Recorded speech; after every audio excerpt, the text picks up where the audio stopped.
particular. That's as good at any point as any point I think to start off. All right, let me do the formal intro and then we can go from there. Let's get to it. Hey everyone, Anthony Fantano here, Internet's busiest music nerd. Hope you are doing well. And it's time for an exclusive discussion and interview with the one and only Mr. Young Gravy, hopping on live with us on Twitch for a conversation about new music that he has coming out, anything else that comes up in the conversation as well. Mr. Gravy, thank you for coming through. Thanks for having me, baby. Really appreciate that, man. Yeah. I've been a fan, and I'm happy to be here. So, yeah, thanks, everybody. I've been aware of your stuff since Mr. Clean, so it's an honor to finally have you on and have a nice chat. And I have seen the videos where there's the occasional, you throw me on like the song of the week, and gets me hyped. So I'm honored. Appreciate that. Well, you've got some bangers, so I can't deny that. Thank you. All right. Yeah. Okay. So yeah, we're going to get it now. I wanted to tell chat that look, this is a bit of an intervention here. I kind of brought everybody into chat under false pretenses here. I know that you guys kind of expected just kind of a straightforward discussion and interview with Young Gravy, but I know you guys too well, and I see Young Gravy's presence here is too valuable to just kind of waste that purely and merely on an interview. What we're going to do to kind of kick this conversation off, and this is for your sake, this is for your health, this is for the happiness and well-being of everyone in chat, knowing you guys and knowing my audience and, knowing your type and knowing the kind of people who you are. What we're going to do here is we're going to ask Young Gravy, first question, how do you talk to girls? How do you talk to girls? So the chat knows, so that they could be less annoying during future streams, during New Music Friday streams and interviews and everything. How can we get chat to talk to girls? How can they talk to girls? I guess if you got like weird taste of some type or something that, people will be sort of a, what's the word? Like when the Mormon people come into your door, evangelist. Don't be an evangelist about MF Doom or whatever, RIP. Don't be an evangelist about your death grips. I'd say, music-wise, check out what they're into, and try to get into it. You know what I'm saying? I mean, a girl put me on a Pink Pantherist, and now I'm a huge fan. So I'd say, music-wise, check out what they're into. Don't force anything on them, and if you have judgment, keep it to yourself at least for the first few dates.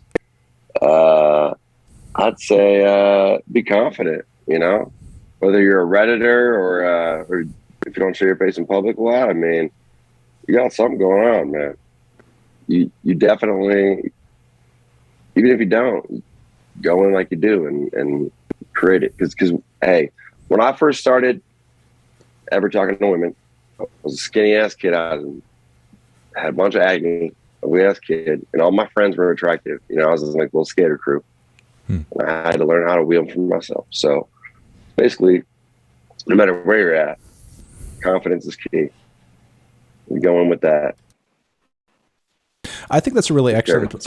I think that's an excellent point that you made earlier. Rather than being a top-down, unrepentant music nerd who their ideal mate is sort of enjoying all the same albums they do in their topster, you're saying, you know what? Instead of just kind of sitting there and waiting for somebody to be exactly what you're into, actually find out what they're into instead. Make the effort. Bridge the gap. Yeah. Show interest in their interests. Yeah. Even if the girl's going to a Hoodie Allen concert, wants to send you a Hoodie Allen album, give it a chance. You know what I'm saying? Something like that. Give it a chance. And I've been to a few shows that I never thought I'd end up at, just because of this AC. That I never thought I'd end up at, and I ended up really fucking liking it. Well, Hoodie Allen's a bit of a friend of the show. We've had him played his songs before and stuff like that. So we mess with a little bit of Hoodie Allen. I like Hoodie Allen too. Yeah. I had to think of a good example from my day. Like it was an actual moment when I was like 17 and I was invited to a Hoodie Allen concert and I had that moment. So that was the first thing that came to mind. But G-Eazy, man, I don't know. There's just a whole lot of. We won't name people. Okay. Yeah. We don't want to name anybody. Love all artists. Yeah, but yeah. still, that's good advice. You should go out of your way to learn the other person's interests. If you have interest in the person, you shouldn't just wait for them to just sort of, be into whatever, freaking Death Grips album you're trying to shove down their throat. Yeah, and I know that I'm gonna keep liking exactly what I like. I had a girlfriend for a while, and I would play my shit around her all the time. And it was like, you're gonna like it or you're not gonna like it. And half the time she did. So something's going on in my hotel right now. Hopefully it's not too hectic on the ears. But You're fine. anyways, I would play it around her all the time, and whether she liked it or not, she found some new artists that she loved. I put her on to like Young Dolph. I put her on to Peter Cat Recording Co. Tons of artists, and it's like she showed me some shit that I fuck up a lot too. I think she's the one who showed me Moneybag Yo. Like sometimes there's just like girls will men or women, whoever you're into. Well, it's always dope to check out what they're into. Well, there you go. Because they might have their own thing. Sage advice. Thanks for coming in and just kind of laying game on my audience like that. Yep, love to. Also, I just want to say that if you don't have, basically, if you want to spit your game on somebody, on a cougar, because this seems like the kind of advice that you would put behind a paywall. You're going to say this for free? Yeah, no, I'm gonna say this for free. Okay, wow. So I'm just saying that whatever artist you pitch to a cougar at the right age, they probably won't know what you're talking about, and whatever you show them is going to be sick because you showed them. Right. It's based off of your impression. So if you really want to go Death Grips on them, on a cougar and show them Death Grips, I think that's the best. That's the best route. If you're stuck in your ways and you want to just stick to your artists on a cougar and put them on, because I've converted a lot of cougars to Lil Ugly Mane. Right. Yeah. Specifically Mr. Thug Isolation? That's my favorite album by him, absolutely. Well, yeah, I mean, that's the one. Okay, well, there you go. All right. So hey, cougars are into Mr. Thug Isolation. There you go. Amazing. Fantastic. There are some now. All right. Let me kind of kick off diving into you a little bit by asking you, just like, if you could put this into words, like for you personally, where does like the real you and kind of like almost like the character you of Young Gravy start and end, or has it kind of been going on so long that they've kind of fused into one and the same? I'd say they've definitely fused into one and the same, and it's kind of like when I started making music, I would kind of go out of my way to do some like, I don't know, like basically like the videos and everything were kind of, I'll go out of my way to sort of like give off this image, but then finally I was like, you know what, fuck it, I want to wear some 70s shit downtown right now. I want to do this. I want to fuck Brand New Love, whatever it is. And then it's like, you know what, like I'd rather just like fucking do it and make it true. So basically when I started making music, I picked the name, I picked the style, everything like that before I even started putting anything out, because I knew that was what I'd be into. That's what I wanted. And I never expected it to kind of grow into what it was. And I don't know, basically every day it becomes a little bit more real, but also, I mean, I'd say there's parts of my music that are obviously just like not me. Like I'm still just a normal Minnesota kid, still hang out with my kids I grew up with, so hang out with my mom as often as I can. But yeah, I mean, like I'd say a good portion of the music is kind of just become accurate and lifestyle, in the most wholesome way possible. So in a way, you would say that early on, you weren't so much like coming up with an outlandish character as much as you were coming up with like, this would be the coolest version of me if I could become that, and I'm just gonna like manifest it. Yep, that's a great way to put it. It was basically like, this is what I would love to be. I would love to be at this. Yeah, exactly.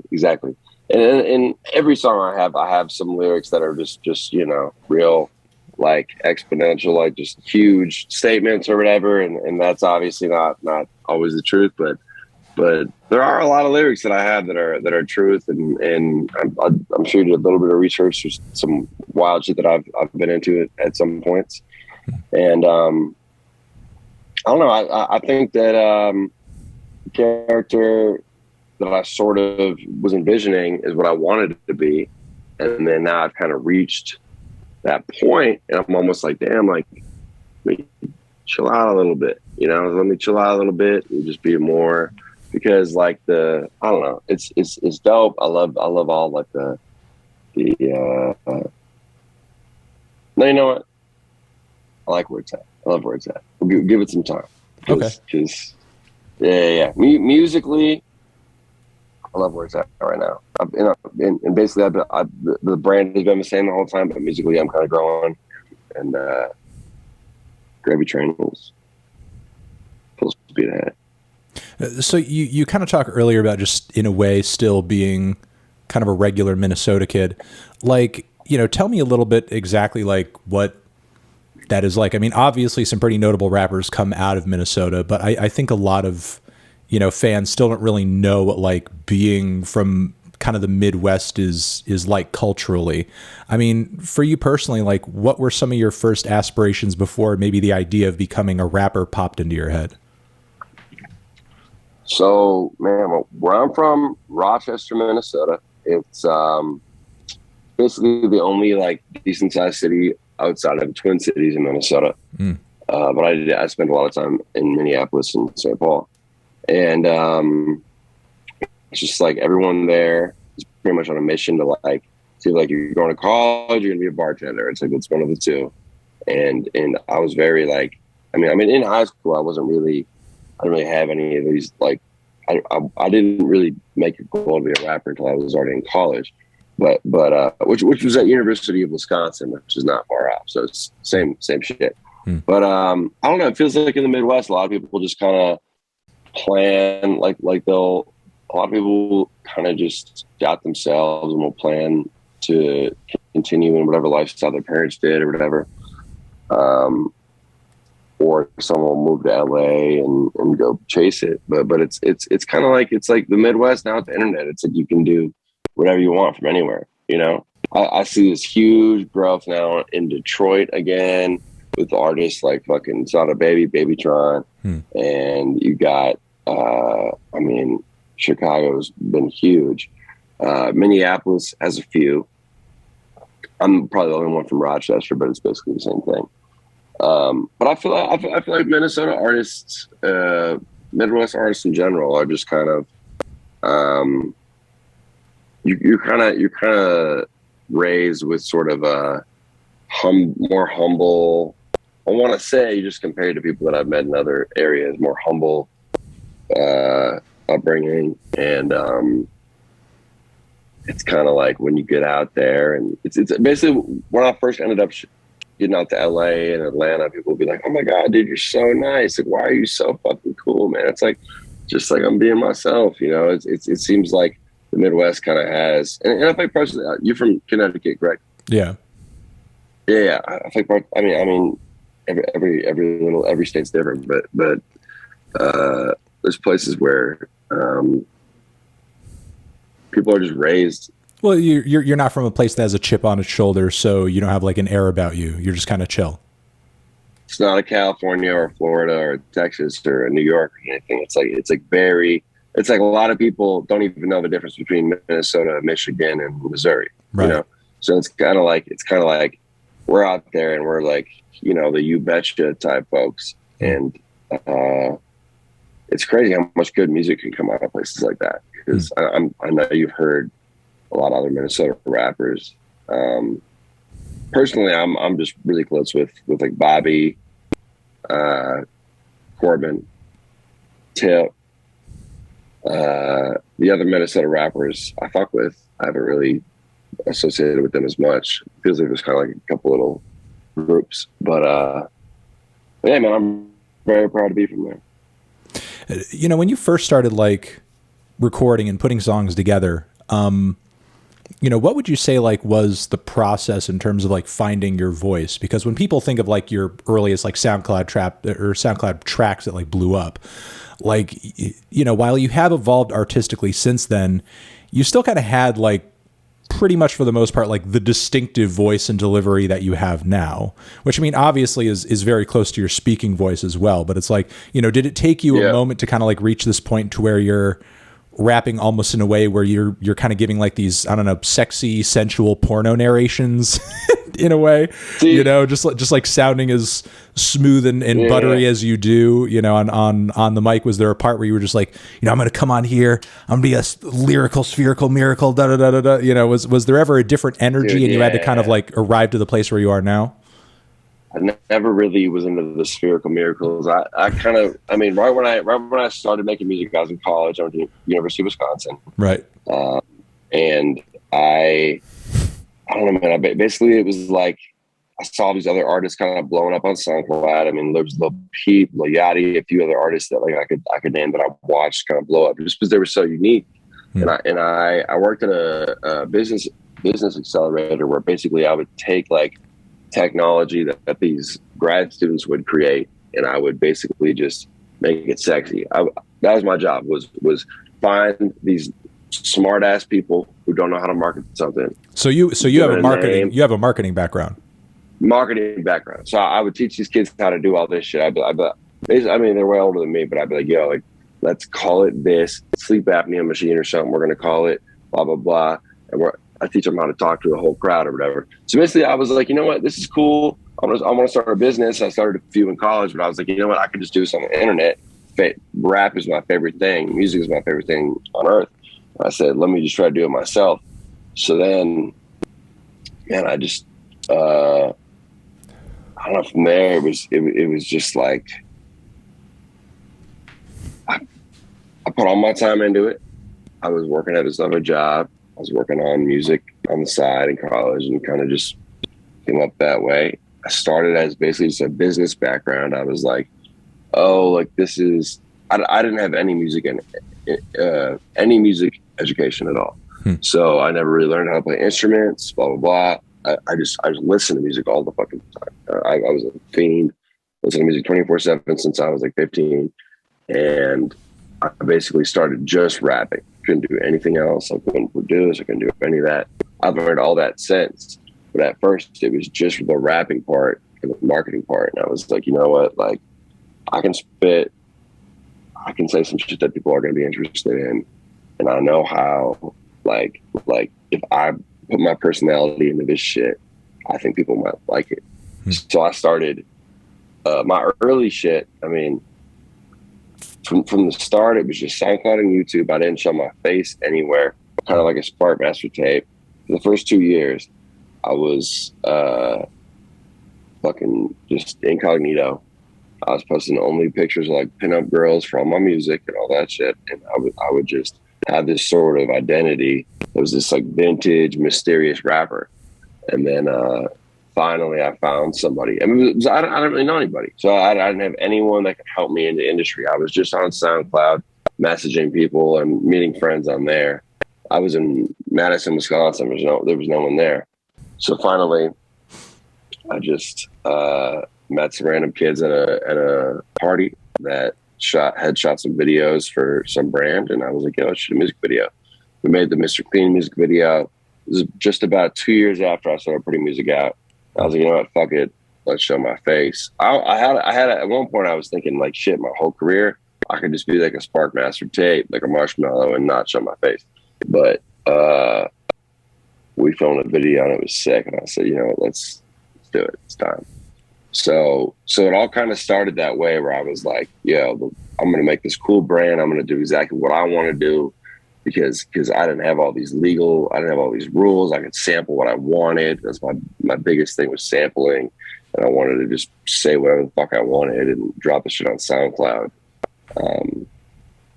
Finally dropped the video and things went up from there, and a lot has changed, but I'm happy to say that I get to keep the same sort of style. Mm-hmm.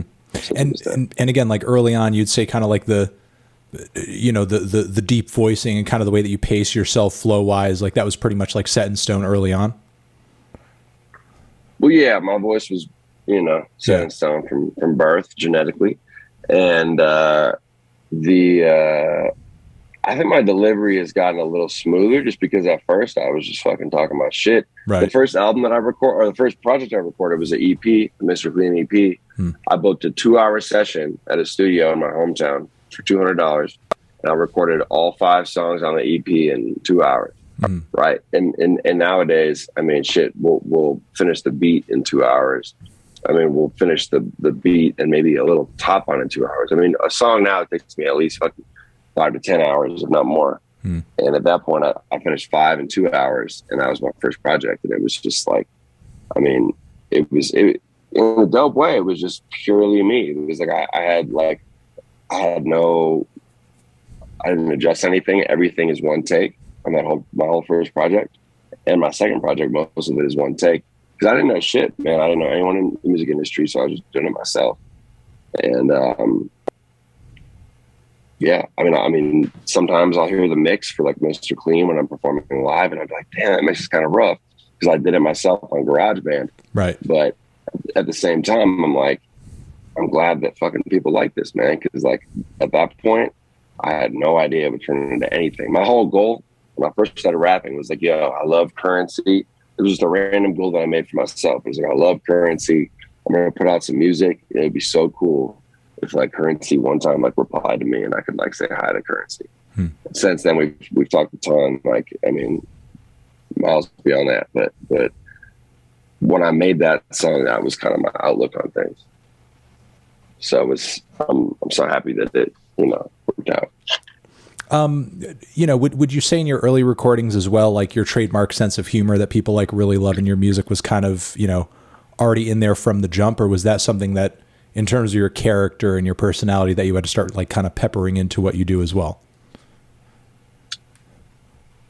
I think, you know what? I think at first, when I first started making music, I mean, it was like the only difference I think now is, I mean, what I put down, what I record, what I write is what comes to mind and what I think is fucking fun, what I enjoy. I think at the start, it was more like, here's a beat. I'm just going to put down any fucking thought that I have. And I had been plotting for a while, so I had a lot of shit written out. And now it's more like I'm focused on making the song sound good. I'm still putting in my lyrics, like whatever comes through in the studio.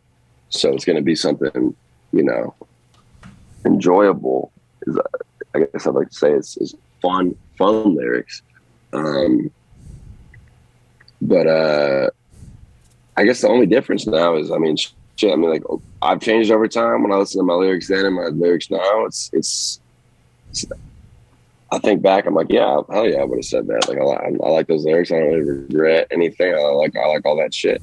And I've changed as a person. And I think people who listen to my old music and my new music can just hear that, like, I've grown and a lot of my fans, I have a lot of these cult fans that fuck with that and respect it. So, hey, I just want to give a quick shout out to Hassan that just came. You just came through with like 12,000 people who are watching now, so that's great. That's fantastic.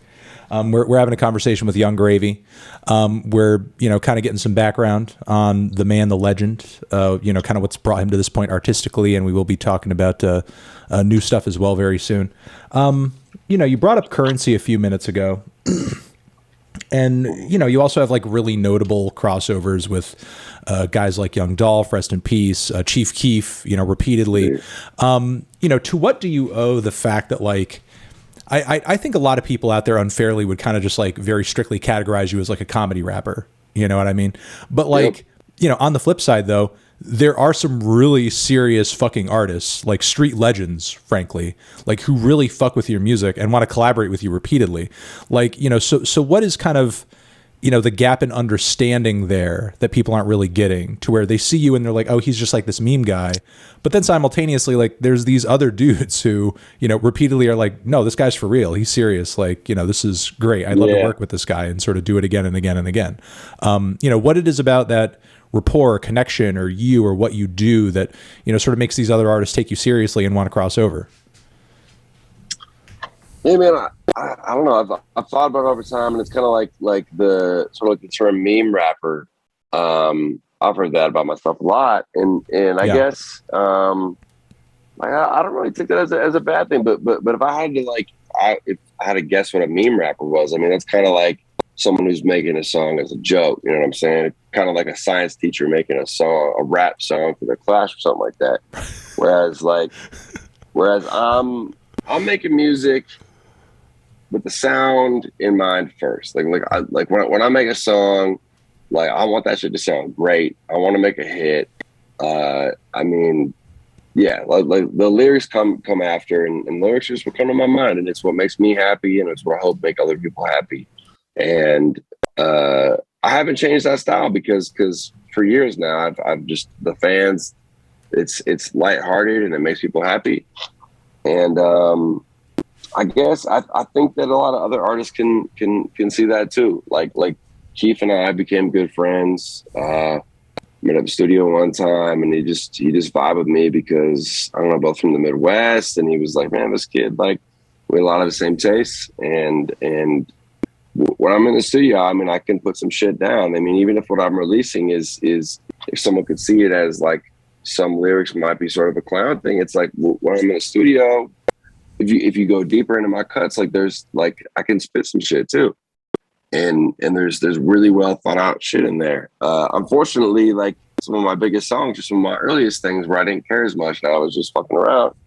Uh, but also I love those songs. You know, I mean, I think they had their own flavor to them because that's who I was at that point. Hmm. But artists like Chief Keef, Young Dolph, I'll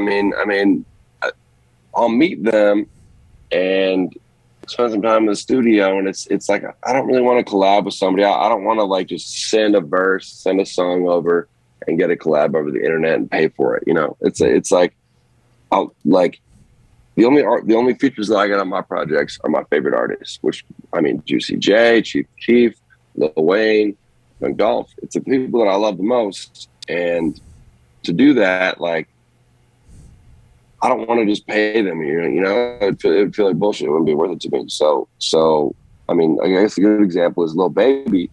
When I was in the studio in Atlanta at Street Execs, I had my song Alley Oop, had an open verse on it.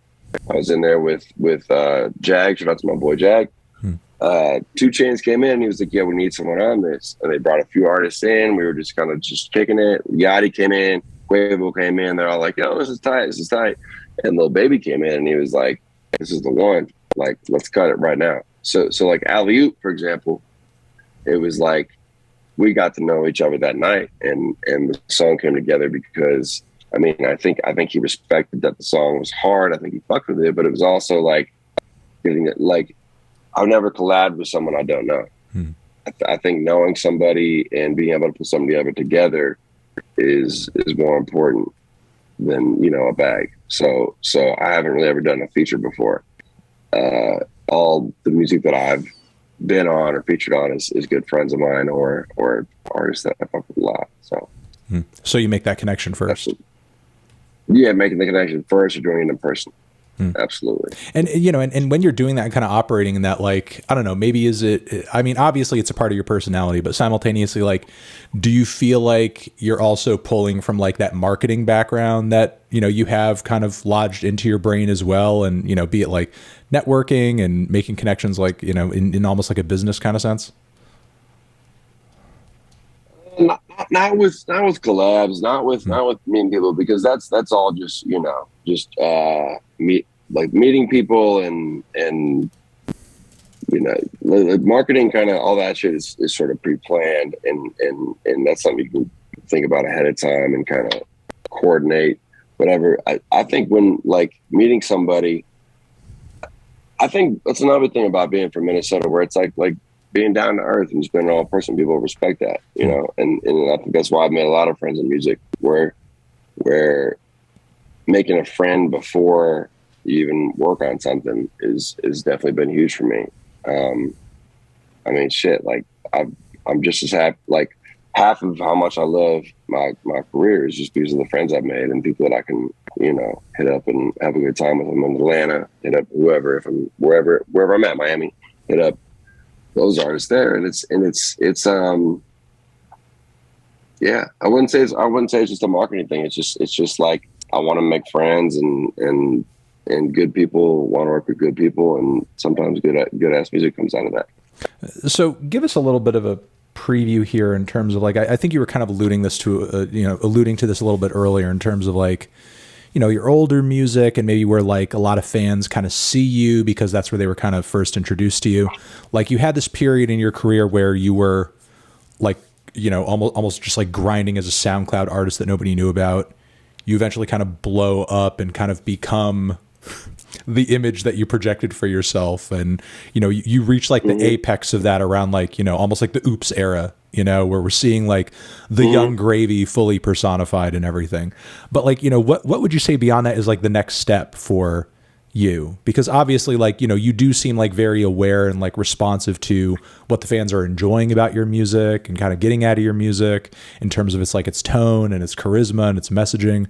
But like at this point, after kind of having solidified, this, again, not so much a character, but something that you've personally like evolved into, what do you feel like artistically is the next step for you? Is there something kind of drawing you into a different direction, another step of evolution that you want to do to kind of change things up into the future with your music or, your whole persona?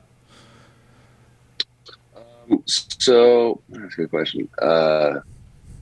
Few ways I think about that. So I mean, shit. I came out from the start with Baby No Money. Yeah. Sure you heard. Shout out to him. He's been on before.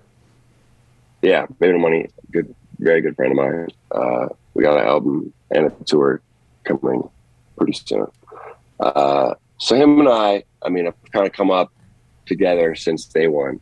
When we first met, I had 100 followers on SoundCloud. He had 200, and we DM'd and literally came from there. So very bottom. And it kind of feels like it's hard to place where you kind of classify us, because I mean, some people would say meme rapper, some people would say just like fucking fun rapper. I don't even know. I mean, there's just all types of different like alternative rap. I've heard a lot of different things, and it feels like we've kind of reached like a new sort of peak, or basically we've kind of reached the peak of like where we're at. That's kind of what I was envisioning for a while, but it feels like there's always something new that can come up each year. Something new will happen. Oops. I ended up getting like collabs with Martha Stewart and all these things. It's kind of hard to expect what's going to happen, because every year it's like, shit, I think that I'm the head of this, whatever community I'm in. And then it's like, shit, the Tampa Bay Lightning want me to come perform with their game, and I'm getting a Stanley Cup ring, and Martha Stewart wants to do these collabs and all these. It's pretty. I think because the music's so unique, it's like you can't really guess what's coming next. So I love where I'm at. Like being a lot bigger sounds stressful. I kind of would like to, stay in a little window. I don't really want to be like Post Malone level, because I already, like I think where I'm at is makes me really happy, and I get recognized enough at the fucking airport. So yeah, there's a level of too much recognition at the airport. Absolutely, and I am so happy and comfortable where I'm at, and I want to stick there. We'll have another hit that makes me big, and then I'll ride it out, man. I'm not gonna rap my whole life. I wanna put out art that people are going to fuck with, and I want to have a couple more songs that people are going to remember. And I don't know, man.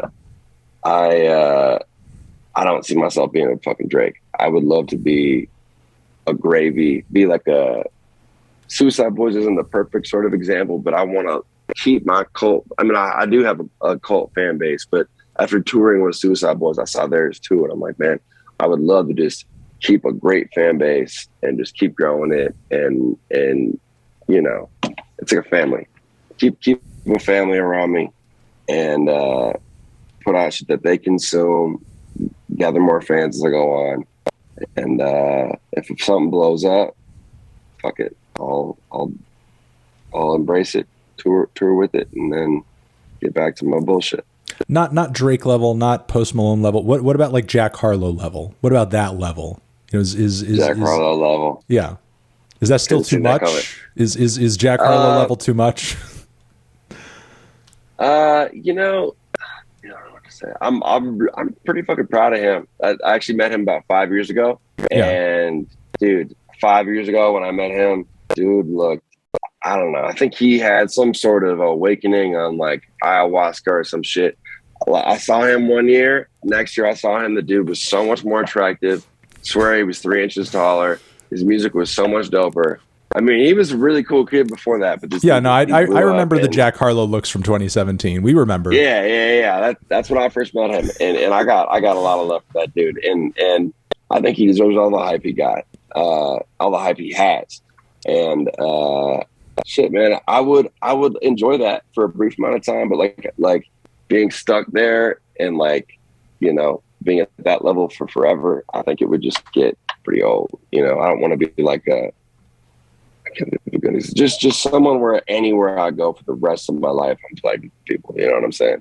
I got it. Like I really like kind of being like I don't want to claim like higher end of the underground because that's probably not accurate, but kind of like in a space where I can live, and if someone sees me in public, they're hyped as fuck because they're a fan, but there's not everybody looking like, oh, that's that one guy. You know what I mean? Right. No, When I get recognized, it's almost always someone who knows more than 5 songs. yeah, the internet like allows you to kind of live in that weird in between world if you can build it for yourself. No, Yeah, it does.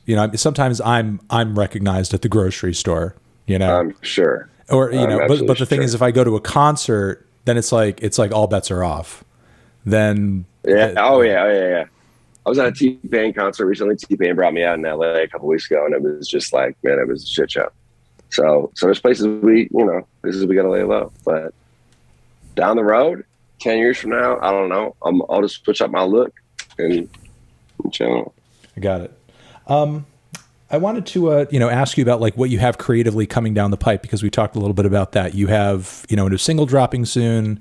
You've got a record that you've been cooking up. You've been cooking it up for a while. Like what's, kind of been the cause for the wait, and, when are we going to kind of see the new stuff popping up?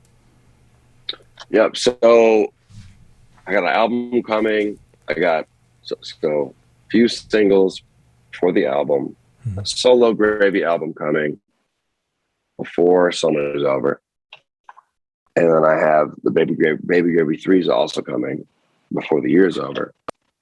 And basically, man, I was thinking about dropping it earlier in the year.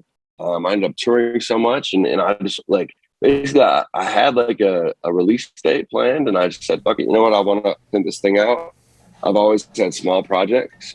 I never dropped an album with more than like 12 songs before, and I said, you know what? I want to make this like an album. I want to put more of my shit on it and make it full. So I added a bunch of new stuff. I like kind of cleaned up everything, and then I very, very much feel like this is my best album to date. It's going to be dropping pretty soon. The first single is in June, which I previewed a little bit. And yeah, man, I was just touring too much. I wanted to make sure it was perfect. So it's been a long production, almost 2 years, and I think the whole album is kind of just like 2 years of my life and my lifestyle kind of packed into it's not like rather than it being a story within itself, like a concept album or something where I didn't fly out to fucking Idaho and record this album in the woods. It's like my life over 2 years, recorded in all different areas and with different people. And it's kind of like, I think it really fits. You can kind of feel the evolution throughout. I formatted it in that way. Mm-hmm. So that's dropping at the end of the summer. And the first single is called Betty, coming in June. Mm-hmm. Are there any features and appearances that you want to tease forward on the project? Features, it's mostly the homies. I got Baby No Money on there a couple times. Trippy the Kid, but I recently signed to a deal. It's my boy, and we got Lil Keed on there. Rest in peace. Yeah, how did obviously Yeah, rest in peace. Obviously, how did how did that crossover occur? That process, since again, as you were kind of saying earlier, you usually take features, appearances, collaborations pretty personally. Yeah, it was very similar to like with Lil Baby. I spent a lot of time in Atlanta, and I was with the QC guys, and I got introduced to Keed, and we just hit it off. And great kid. Made this song. It's kind of an anthem. I love that track. I think people will really like that one. The whole album is a lot of different producers throughout. It's kind of like split, rather than it being like the same producer for half and the other half. It's like basically 4 producers are kind of split throughout, and I think it's a nice variety pack of gravy. I think people will fuck with it a lot. Yeah. There's not a lot of features. It's pure gravy. Let me ask you, about your production and kind of the process around that, since like, I think a lot of fans will recognize that like certain types of like beats and samples, especially that turn up in your stuff, like are very specific to you. You know what I mean? Like, Mr. Sandman type shit. That's sort of like, vintage, almost sort of like pop kind of thing. Like at this point, when you're kind of fielding beats or working with certain producers, are they consciously like digging up that kind of like sample stuff, knowing that that's going to fit your vibe, or does your personal taste like kind of cross over into a lot of that stuff, and you're thinking, oh, this would make a great sample, let me throw like Players' Baby Come Back somebody's way, and like, because that's personally one of my favorite soft rock songs. So you've heard obviously the live version of that. I don't think I've heard the live version. I've heard. You've heard my version of The Baby Come Back. Oh yeah. No, I've heard. I thought you said live version. No, sorry. Live version. Yeah. No, I hear you. Yeah. So I mean, basically, I'm like trying to ask, like, these beats that you're usually on top of, are you kind of like looking for these samples, kind of coming together with a rough idea, finding a producer who's already kind of like delivering that very exact vibe to you? Let us know.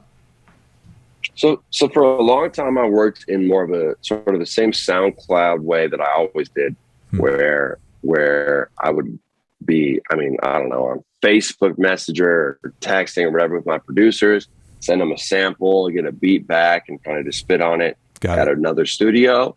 But I've gotten much more into working with producers in person and kind of creating the beat from scratch. So this album, there's a lot more of me sort of creating the beat from scratch and being there and picking a sample, or a lot of times it's not a sample because, just the clearance stuff. My lyrics are very not clearable. People are not into it. I've had a lot of issues with trying to clear things. So you've had samples not clear because of what because of the content of your lyrics? Because of the content of my lyrics. There's been, Perry Como has denied me. Cheryl Lynn denied me at one point. There's been a lot of times. Actually, George Michael, R.I.P. His family made me take down. I sampled Careless Whisper, and it was one of my bigger songs way back in the day.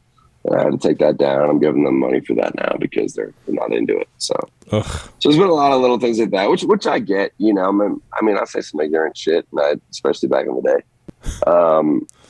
But yeah, nowadays, a lot of it is original compositions. I have a really dope composer. His name's Nick Seeley, and we'll kind of go in with some inspiration and then create our own original sort of create our own song and sample that, so that it sounds like it's being sampled. And like most of my albums, at least 2/3, maybe 3/4 of the album is that type of creation where we'll have an idea and we'll go in like that. Well, to stop you there, that's an ingenious way to approach it. So you'll come together with like a string section or an instrumental bed that sounds like it's something from the 50s or the 70s or this, just to kind of get that old school feel. Yeah, I don't think a lot of people are doing that. Basically, we'll send some references back and forth, and we'll meet up together. We'll have string players. We'll have whatever type of instruments are there. Even we'll do multiple sessions to kind of all put it together. But we'll have this overarching idea where a lot of times we kind of start it with synths and create something, and then we'll get the real players to play it so it sounds like, so it is a real musical composition. So we'll make original compositions based on what we are into, based on some sort of inspiration that we found, rather than just sampling something and having to pull straight from someone else. So the majority of my music comes, the songs that sound sampled, the majority of them are created that way. That's incredible and interesting that you do that. I mean, I spoke a while ago with, Logic, who kind of went through a very similar process with some tracks on his last record, like redoing horn sections to kind of recreate the same sensation of a certain like Outcast song that he was borrowing from. And as he described it, that's a pretty involved process. Very, very, yeah. And it's cool to be there because I can't play a fucking instrument, but I'll go in there and I'll be like, yo, rather than doing like the dun, dun, dun, dun, can y'all do like the dun, dun, dun? I can't even tell you what the notes are, but I love the sound of it. And I love like putting all that shit together. Like based on the knowledge I have, I help a lot with creating the sound, but I'm still at a point where it's like a SoundCloud rapper given all these tools, and it somehow works out pretty well because I have the right people around me and the players are good. They'll get it. We'll have some sort of inspiration. And the majority of my songs are made that way, where we create an original composition and then sample that. So we sample ourselves, which is my favorite way to do it. Before we head out, let me ask you, because, you talk, especially earlier on in the interview, about kind of like being down to earth and just kind of being your own person and staying in touch with mom as well. Like, as your career's kind of like rocketed off, what's kind of been, your personal and your home life been like in terms of like staying in touch with like, what made you who you are, and just kind of like making sure that you're not getting too big-headed, egotistical, and just maintaining those connections with the people who knew you best back in the day? Man, my best friends are still the same kids I grew up with in high school. Yeah, all my best friends are still the same kids. I go back to I have a house in LA, apartment in Minneapolis, and I spend more time there in Minnesota than LA, and spend as much time with them as possible. It's a well needed break, and every time I'm back there, man, it makes me, I don't know, it's a perfect balance where I can go to LA and get all that shit, get my work done, and I get all this music stuff right in my face, and I go back to Minnesota, chill out, hang out with the people that I fucking grew up with, and all my day ones are still, front and center. A number of them tour with me or do different things with me. Shout out to my boy Vaughn, who's done a ton with me and come on tour since day one. So it's great, man. I've kept in touch with all of them, and I think the majority of my team, even now, my DJ Tip is from Minnesota. He was part of a Standard, worked with Bobby and all them.